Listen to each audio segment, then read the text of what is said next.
for listening. I'm Jenny. I'm a life coach. And today I'm talking about how empaths can draw more energy, channel more energy into their systems.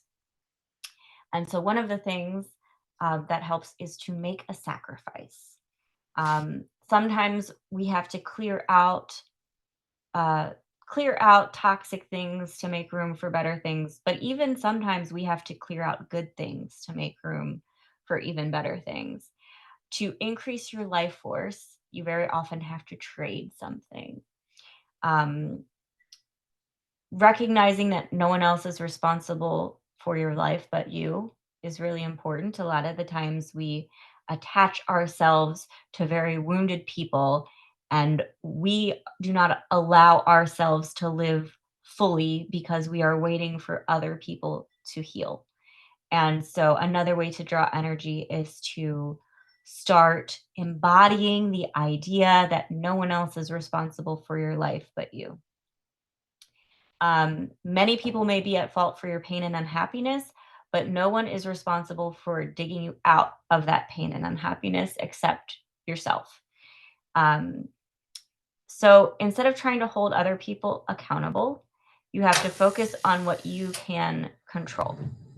Uh, you can heal from situations without acknowledgement from the person who caused you pain. You cannot treat other people as the gatekeepers of your ability to move on. And this is a very common pattern is, we're waiting for apologies. We're waiting for people to earn forgiveness, but that's actually giving your power away to that person because now you are allowing them to gatekeep your ability to move on. So taking responsibility, radical responsibility for yourself is a way to draw power. Everything wrong in your life is not your fault, but it is your responsibility. It's not supposed to be fair, but responsibility is power, not because things are your fault, but because taking responsibility is the only choice that you have control over. When you decide someone else is responsible for your life, whether it's a person, whether it's a job, whether it's the government, you are giving that thing or that person power over your life. And so when you decide that you are responsible for everything in your life, you are giving the power back to yourself. Accountability is a way to draw power, admitting your mistakes, apologizing to other people when you make mistakes, but very important to also apologize to yourself for making mistakes. Another way is to get kind of kinky with it. Look for the lesson.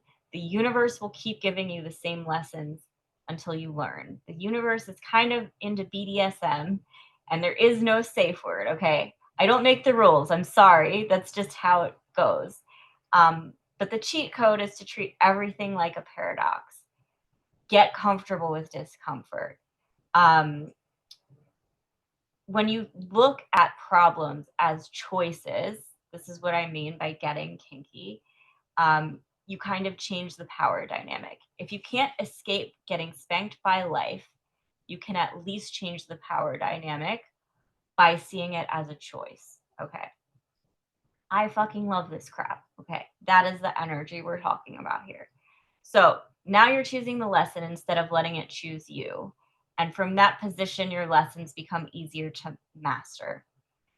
You might pass and the universe might upgrade your curriculum. That's just how it goes. But like I said, BDSM.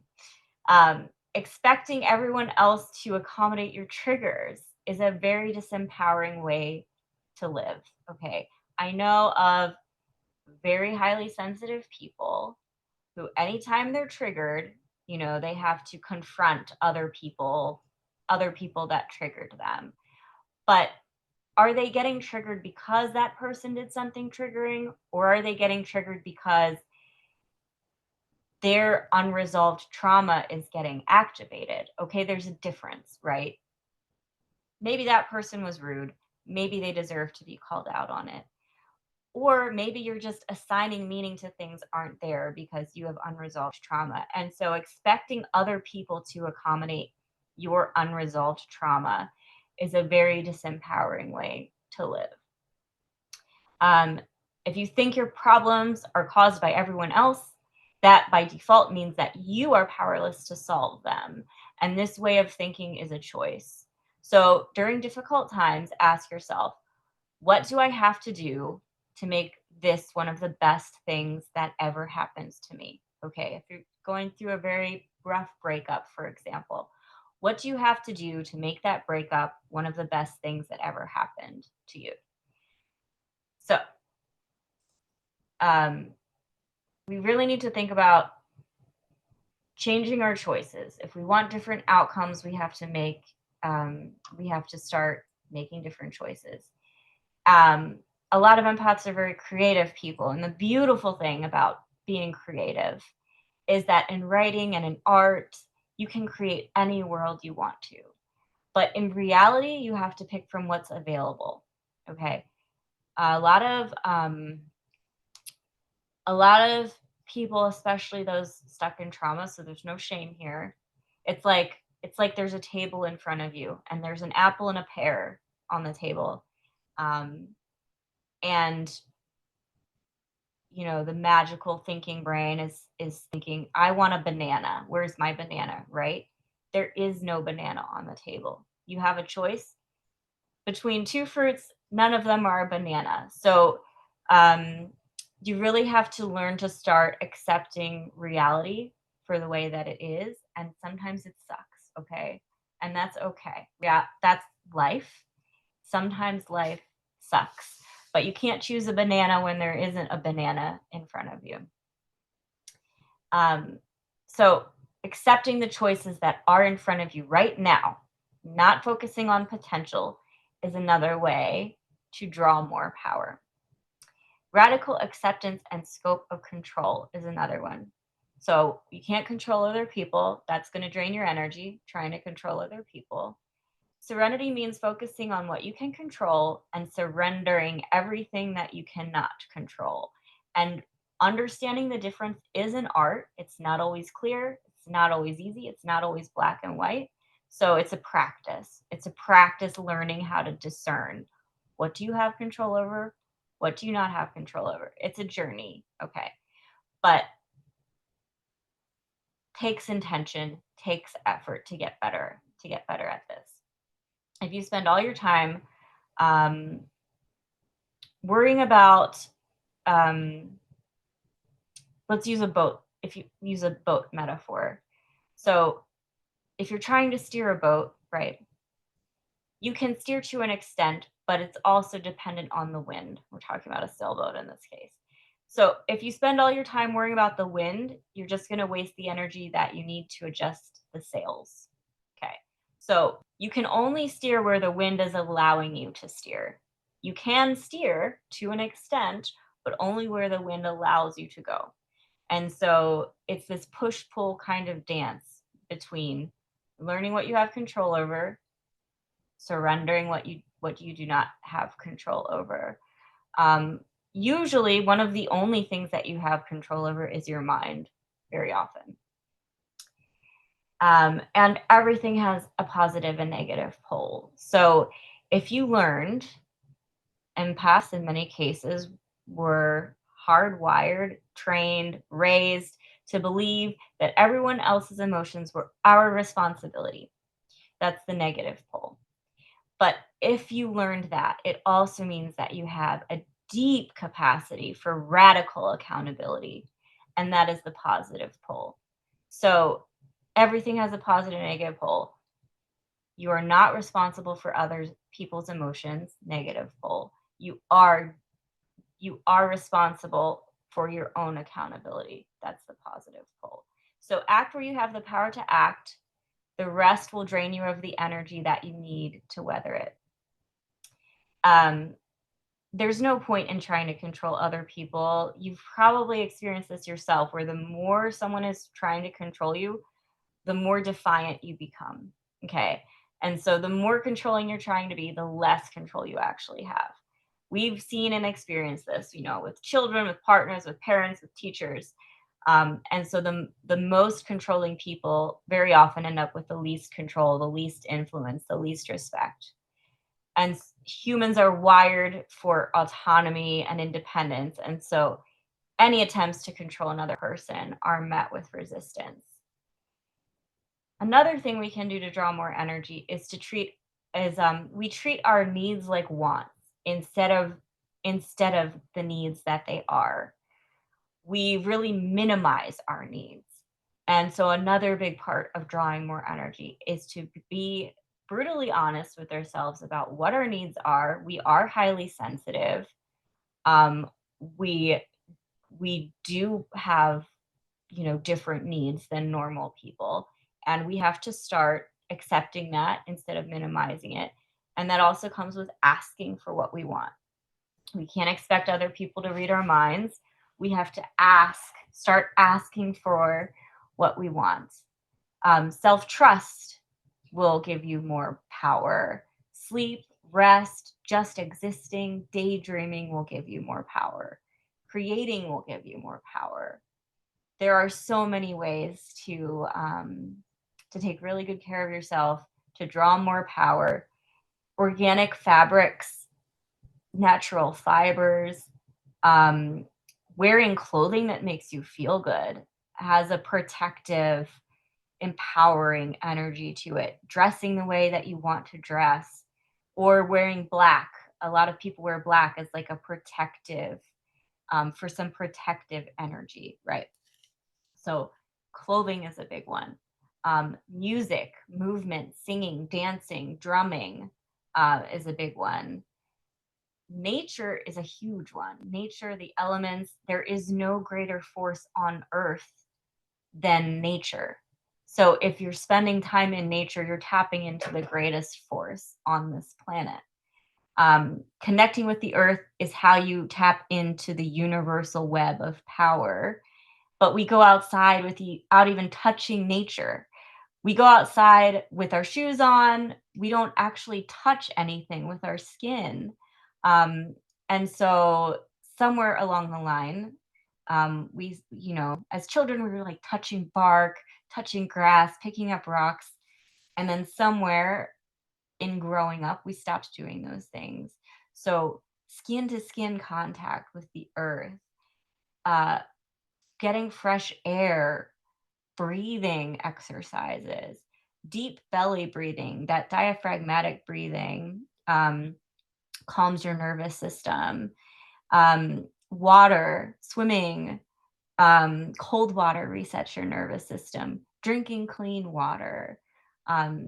Cold widens your window of tolerance for emotional discomfort. Swimming triggers your mammalian dive reflex, which calms and resets your nervous system. Fire gazing, sunlight, um, grounding, which is bare feet on the earth, which also activates pressure points in your feet. Gardening, foraging, there's microbes in soil that act as antidepressants. Um, so earth and interacting with the elements of the earth is really important medicine. Fasting, cooking, using whole foods, eating and using whole foods, getting local produce when you can, seasonal produce, organic produce, homegrown produce. All plants are medicine, not just medicinal ones. All plants have medicine in them. Just because you can't feel it doesn't mean it's not there.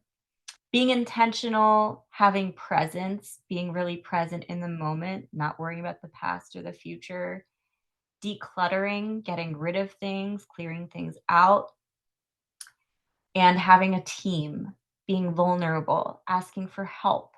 Okay, your team could be animals, it could be familiars, it can be God or source, it can be multiple gods, it can be your ancestors or in other worlds, magical beings.